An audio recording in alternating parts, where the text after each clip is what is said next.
La generación del 98. Son un conjunto de escritores influidos por las innovaciones del modernismo. Ellos buscaban renovar la literatura española, dejando a un lado la búsqueda de la belleza y del adorno. Se centraban principalmente en problemas nacionales, búsqueda del alma de España a través del paisaje, de sus gentes, de la historia de España, de la lengua y la tradición literaria. A finales del siglo XIX, la generación del 98 fue muy negativa para la sociedad española a causa de una serie de problemas, como la pérdida de las colonias ultramarinas, Cuba, Puerto Rico y Filipinas, a lo que conocemos como el desastre del 98. Políticamente, conservadores y liberales no satisfacían a una población que sufría dificultades económicas.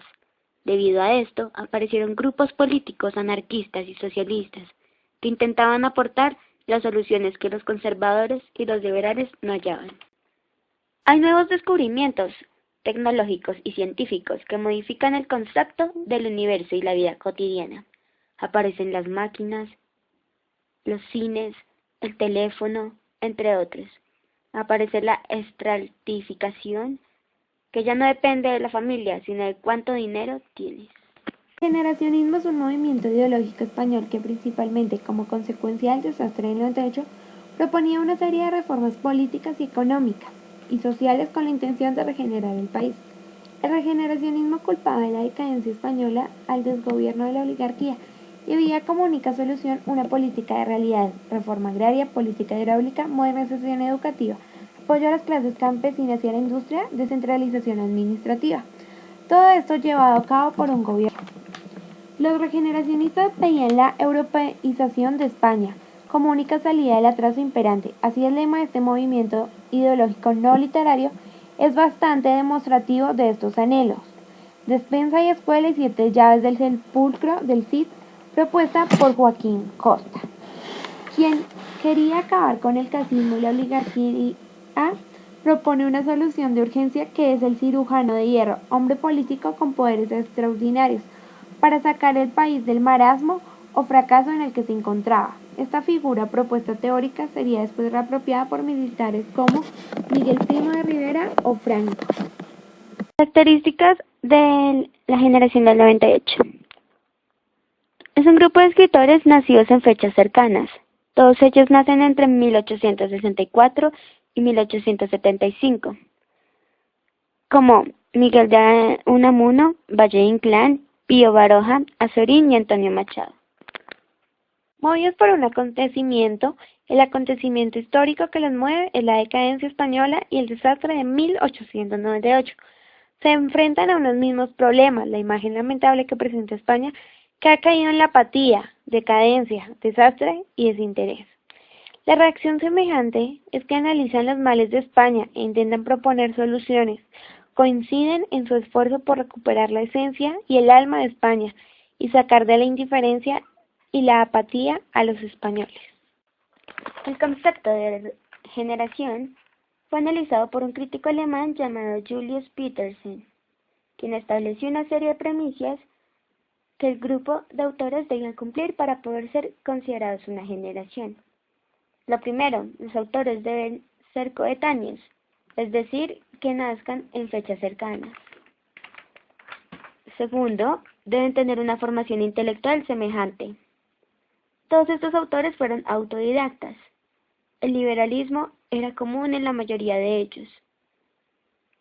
Realizaron publicaciones conjuntas como el Manifiesto, que denuncian la desorientación de la población española, especialmente de la juventud, como regeneracionistas. Lo tercero, deben darse un hecho generacional que los una.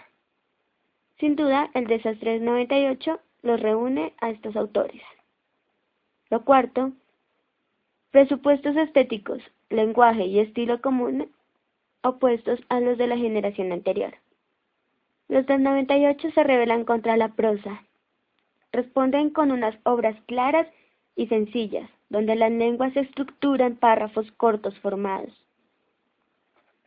por oraciones simples, de manera que la comprensión del mensaje se facilite bastante. Y lo quinto, la existencia de un jefe o guía espiritual. Miguel de Unamuno es la figura que podemos considerar guía de este grupo filosófico que giraba en torno a la existencia humana. Schopenhauer, Angustia, Kierkegaard, Un mundo sin Dios, Nietzsche, y su propuesta nihilística. Paisaje. Viajan por España y lo describen, especialmente Castilla. La historia. No se interesan por la historia de los grandes hombres y las grandes batallas. Al contrario, por la historia del pueblo, de las personas que trabajan día a día, de los hechos cotidianos, llamado así intrahistoria. La literatura. Los autores del 98 se interesan por los clásicos de nuestra literatura, como el poema de Mio Cid, Gonzalo de Berceo, El arcipreste de Hita, Jorge Manrique. La religión. La creencia en Dios puede ser lo que dé sentido a la vida humana. La existencia o no la existencia de Dios son preocupaciones. Géneros literarios. La novela del 98. En los primeros años del siglo XX, la novela que se escribe mayoritariamente en España es la continuación del realismo y naturalismo del siglo XIX. Entre los rasgos que definen este tipo de novela podemos destacar: narrador omnisciente, orden lineal, aspira a la objetividad, pretende reflejar la realidad. Solo ofrece un punto de vista sobre esa realidad. La acción y el carácter de los personajes son las bases de las obras. Estructuración clásica, en introducción, nudo y desenlace. El ensayo. Fue el vehículo mediante el cual los escritores dieron a conocer sus opiniones y pensamientos acerca de las problemáticas de España, generados después del desastre del 98. Sus temas son variados. Los ensayos más importantes de historia fueron El porvenir de España, de Gabinet, Castilla y los pueblos, Azorín, Por tierras de España y Portugal, Unamuno. De literatura, Lecturas españolas, Azorín, Vida de Don Quijote y Sancho, de Unamuno. Religión, La agonía del cristianismo, Unamuno. Del sentimiento trágico de la vida, del mismo autor.